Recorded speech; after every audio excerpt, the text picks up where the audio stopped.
Obviously, another frustrating result. I think the talking points are going to be the red cards, which are disappointing. And I think up until the first one, we were growing into the game. We kind of saw out the first 15-20 minutes of pressure and then started to grow into the game, which you have to do in away games sometimes. And I just felt the red card came at a disappointing time for us. And once we get the second red card in the second half, the game's kind of dead. But I thought even with 10 men at points in the second half, we played some good football and looked dangerous. But once we get that second one, it's pretty much game over. I have a question, so I'm not bothered anyway. Connor, thank you for the time, given the circumstances. This is Brian's second red card of the season, and he's had moments of his emotions getting the best of him in the past as well. How much is this an opportunity for you or maybe some of the other veterans to turn this into a teachable moment for him?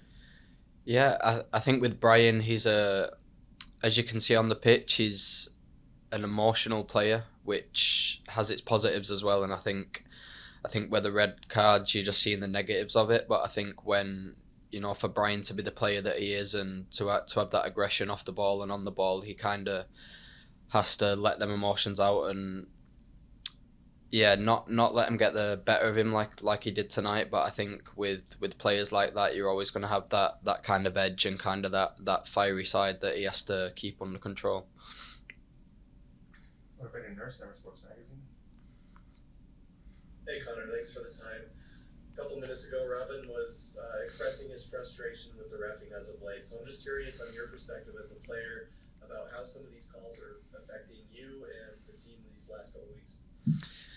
Yeah, I feel, me personally, just we're just not getting that rub of the green at the minute, and that look, if you'll call it that. I think, it's easy to come out here and say the same things every week about the look, and we've got to take some responsibility to put in our performances right. But I think when you're getting certain decisions from the referees, and then even the first goal tonight is a deflection that, if it doesn't get deflected, Marco comfortably saves it. I think just little things like that is frustrating at the minute. I think the last two performances have been positive and something we can build on, but I just think when you're not getting the decisions, you're not really given a chance to build on anything.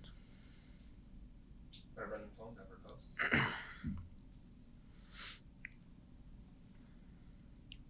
Connor, what was the message in the locker room to each other tonight after, whether coach spoke beforehand or after? I guess for the guys in the locker room, what was the message for each other to still keep your heads held high? Yeah, I think from the outside looking in, it's probably easy to kind of maybe think, how are we staying positive in these moments? But I think you'd be surprised with especially off the back of the last two performances. For me, I think have been more positive than maybe the couple before that. So I think as a team, when you're in teams and locker rooms that things aren't going quite right, we need to pick up on the little things. And I think the last two performances are definitely something that we can build on. And also we have a little bit of a break now in the games. It's been quite relentless the past 5 or 6 weeks, and yourselves, the squad's been quite thin with injuries, and again that goes back to a little bit of luck and having the right players fit at the right times. We had pretty much a full squad fit for the first 3-4 weeks when we had one game a week, and then when the period starts to get a little bit more busy and the games kick in, we start to pick up more injuries, which is unfortunate. So I think this break will be good for us now. It gives us time to actually get out on the training pitch and work on things, and I think we'll be raring to go after the break, and hopefully you guys will see that on the pitch. Back to Matt. Connor's third straight start for Marco in goal, and as you mentioned, that first deflected shot he couldn't do much about. I'm not sure on any of the 5 goals he's given up between Columbus last weekend and tonight that any of them are directly his fault. What have you seen from him? What do you like from him in goal? I think firstly his patience to get in the team is a testament to himself. He's obviously trained really well, kept his head down, not complained, and it's been tough with how well Will's done, and it's a nice problem to have when you have two top goalkeepers competing for the number one spot. So I think Marco's come in, and like you said, there's not much he could have done for a lot of the goals he's conceded, and I think with his feet as well, he's played out really well, and he's been a big help for us in the build out. So yeah, like I said, when you've got two top goalkeepers like Will and Marco competing for that spot, it's not the worst problem to have. The last one, Brayden. Yeah, just going back to what you said about this upcoming week and a half break, just what needs to happen in that time span specifically for you guys to break through, score some goals and win some games at home?